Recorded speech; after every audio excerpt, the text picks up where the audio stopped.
the Premier Lacrosse League brings the sport of lacrosse to a national stage for the first time through a tour-based model, complete with the best players the game has to offer. It's lacrosse god, Paul Rabil. Thank you. Welcome back, buddy. Appreciate it. Yeah, we're going to be in D.C. on July 6th and 7th at Audi Field. That's right. Which is so cool. It's such a great venue over there, too. Amazing. So we had you on in October. It was shortly. I don't know when did you officially announce this? We came on the show 2 weeks after we officially announced.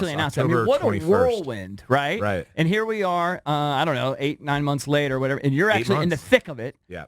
You've had the first. This was so cool. I don't think people realize this because we've all seen lacrosse, on ESPN, like college lacrosse really blown up. It's awesome, but it only lasts like a few weeks, right? But it's never been on the over-the-air broadcast network before. And your deal with NBC broke new ground. How cool was that? Big mothership. The first time ever lacrosse was. I mean, it was. I remember that day.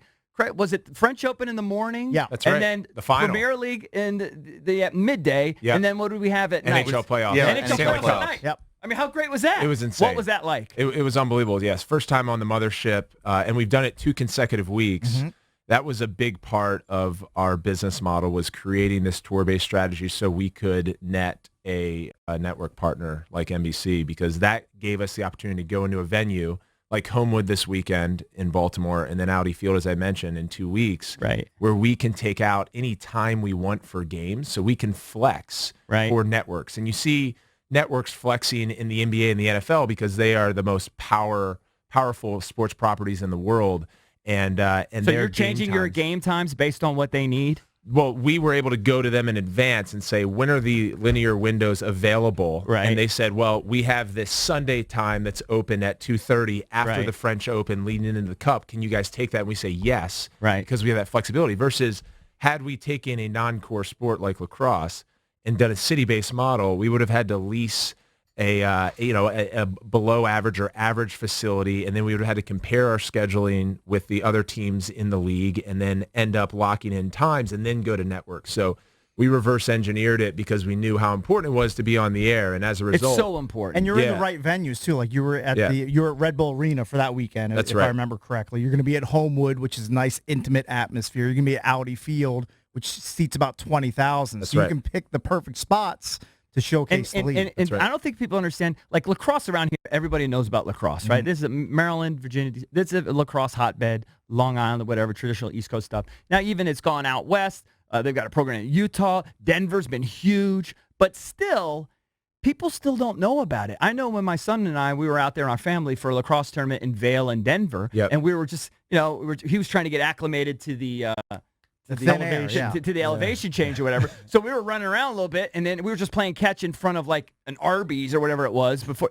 And there were people now this is in Denver where lacrosse is still big. They're like, what is that? Right. What is that stick? Like, what are you guys doing? I actually wanted to ask you this. Are you an insane person? So let me finish this. So do you guys hit each other with that? To get lacrosse on over-the-air broadcast television and get it all across the country is massive for the sport. Not only that, but to have 10 cameras on broadcast. So we had a sky cam that was flexing, as in the industry you call it a game cam, which in the NFL is that 50-yard cam that moves left to right. Right. So our game cam, we had the 50-yard line, and then we also had the sky cam.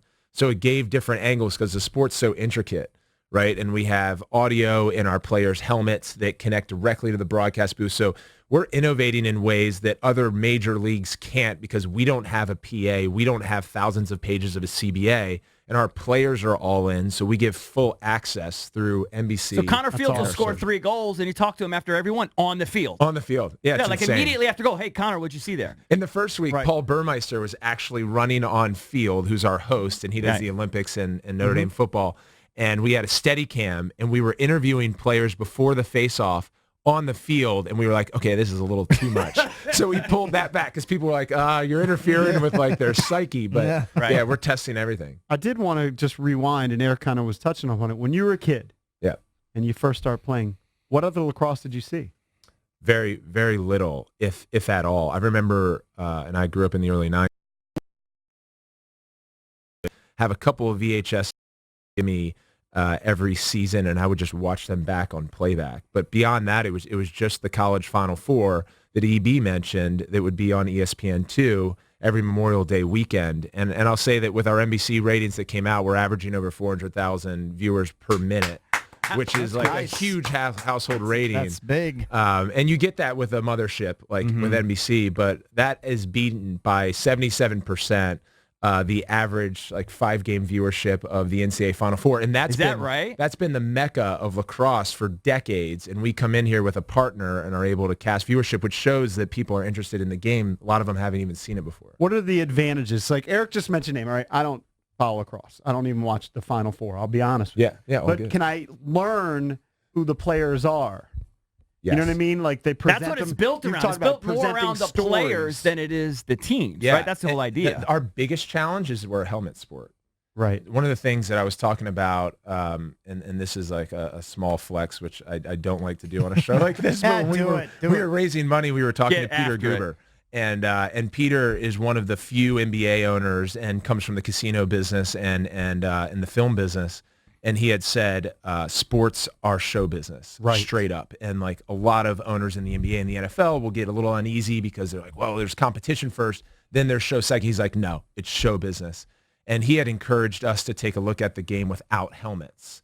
The challenge is the ball is so heavy. And you guys saw us here a couple of years ago shooting. It's whipping around. Yeah. I mean, somebody would die. But we really wanted to explore how, because like soccer and basketball, you get familiar with these athletes because you see their faces. And in football, it's even difficult outside the quarterback. So what we looked at with our sport is how do we get under the helmet? So that's some of the features we're doing during the game, which is talking to these guys.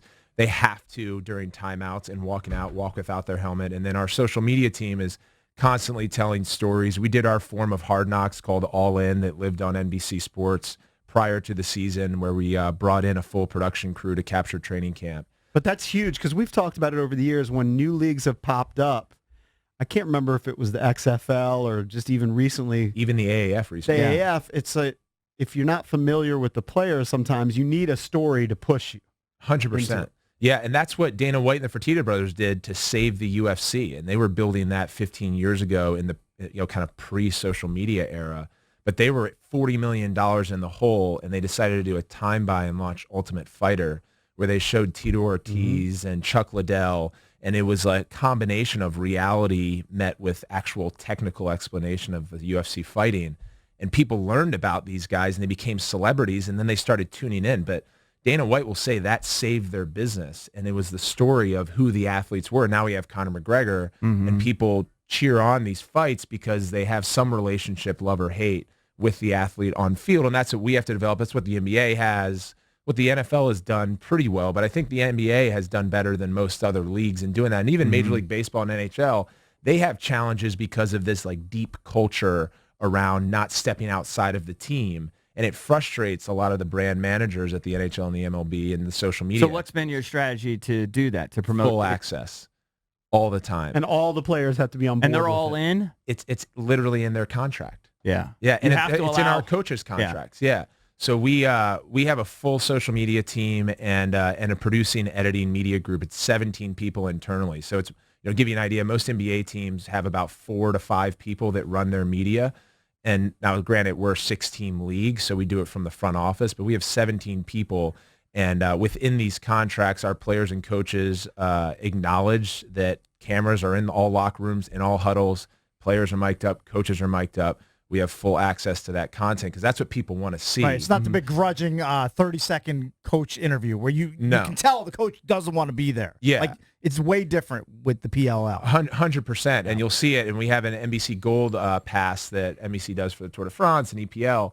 And the numbers have skyrocketed, not only because of the broadcast, but it's true commercial free. I got mine. And and we give the disclaimers ahead of time. I think it's $1 a game. It's $1 a game, but you get into the huddles and you hear guys cussing, you hear guys, upset and aggravated, and we certainly disclaim it, and we're working on with some of our sponsors right now, like how to soften that a little bit with delays. But this is real competition, and these guys are fired up, and we want to exacerbate that much as we can.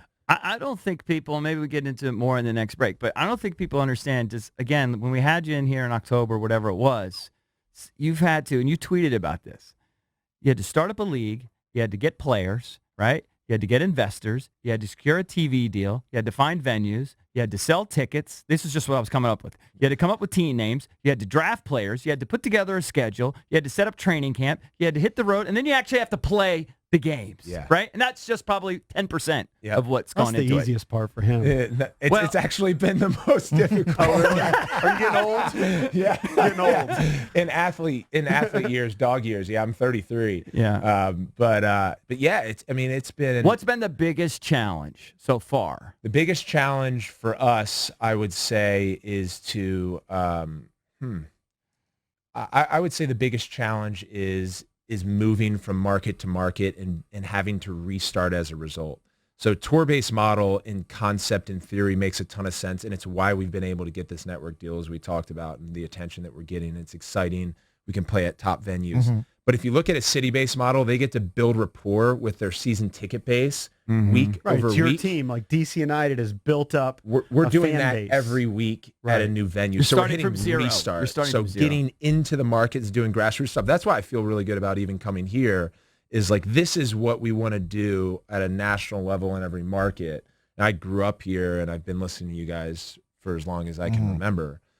So it's great to be here because you have that connection, you have that direct voice into the sports fans who tune into you guys every day. So that's the biggest challenge for us is having that authentic voice every week. That might be tougher to do, like in Chicago, where I don't have the relationship. Intimately familiar with I can't like DM EB and be like, hey man, get on the show. Hey, so of the markets, can you go through? Do you know? I'm sure you know off the top of your head. Yep. What are the markets that you still have coming up that you're jumping into, and which one will be the biggest challenge for you? So we have Atlanta next week. Actually, our sub-markets perform the best thus far. So Chicago was great, Atlanta, because they don't. There's a psycho difference in that they know lacrosse. They don't get access to the pros like Maryland, New York, or Boston do as much. And so when we come in market, there's like a starvation that can be solved a bit. But we go from Atlanta to DC, our All-Star games in LA at Bank of California. Then we're down in the Bay Area, or up in the Bay Area in San Francisco. We have Denver. We have Ohio. We have Hamilton. So that's a lot of Midwest to West stuff. Yeah. We would love to be, and I think next year we'll probably be out west a little bit more. Most maybe like of our Seattle. Are you eyeing that? Pac Northwest region is huge for us. They just don't have as many venues. We were going to play in Portland, but the Timbers loaded up the back half of their MLS schedule. Okay. So that's also the challenge, right? It's got to be a logistical nightmare. It's insane. Building out the schedule is what, once we got that done. But there's a lot to be said that we only had to do most of the stuff you mentioned once, and that was in year one. And Mike and I talk about it. He's my older brother and big fan of the show, and he's our CEO.